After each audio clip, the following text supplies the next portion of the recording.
It all started with this, just a couple of lines in a few emails.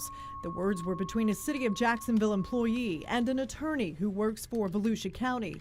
The emails were about a workers' comp case. It had nothing to do with the City of Jacksonville, but that city employee was being paid by Volusia to work as a consultant on workers' comp cases. At least one of the emails was sent while Mike Martin was at work for the City of Jacksonville. But that is just part of the story. Didn't know why I was copied on it. James Spears should never have seen these emails. An Orlando attorney, he does handle workers' comp claims for first responders in Jacksonville and Volusia. The email thread was inadvertently sent to him. When he read it, clearly something's not right here.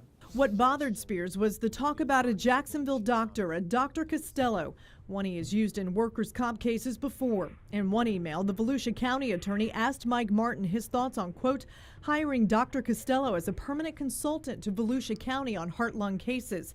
As soon as we have an incident, we send him a letter. We will be consulting with him. The email goes on to note that if an attorney is going to use him and the, quote, judges love him, take him off the board.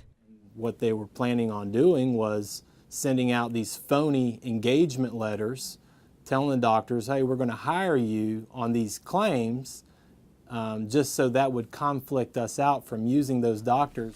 Basically, Spears claims the county hires his doctor to consult, so that doctor can't testify for his case.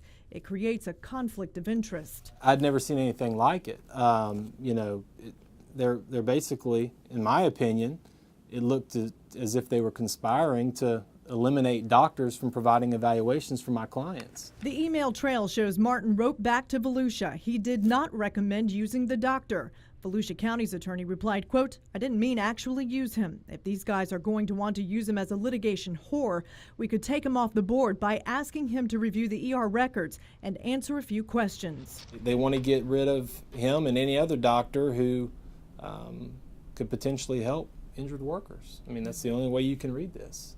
Completely unethical from a legal standpoint as an attorney. Mike Martin declined to talk with us. Volusia County officials also declined, including their risk manager, which happens to be Charles Spencer, the former risk manager for the City of Jacksonville.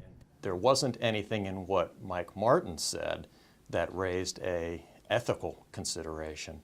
And I'm not going to opine on what the Volusia County attorney said. He was not my concern. Howard Maltz is general counsel for the City of Jacksonville. He was the city's acting risk manager and Martin's boss when the email exchange happened. Maltz says Martin has to follow an adjuster's code of conduct. In Florida, that code involves being fair and honest. I saw no violation of the adjuster's code of conduct. Maltz says the only concern he has right now is whether Martin was doing Volusia County work on City of Jacksonville time. Maltz was alerted to Martin's job with Volusia when Spears sent out this letter to the City of Jacksonville and Volusia officials demanding an investigation.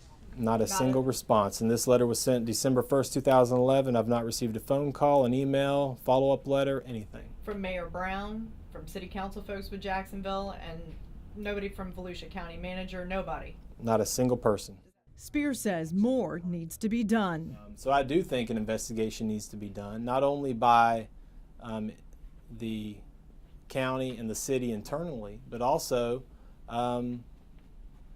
possibly by, the Division of Insurance Fraud. Because the way I see this, I mean, this is basically people conspiring to eliminate physicians who treat injured firefighters, injured correction officers, and injured police officers. Now, the doctor mentioned in the emails, Dr. Costello here in Jacksonville, he declined to be interviewed, saying he did not want to get involved. As for James Spears, he has contacted the Florida Bar Association and reported the emails, but he says he wants to see all of the emails from Volusia County and their contents before filing an official complaint against that Volusia County attorney. For now, we are downtown. Jacqueline Bedard, First Coast News.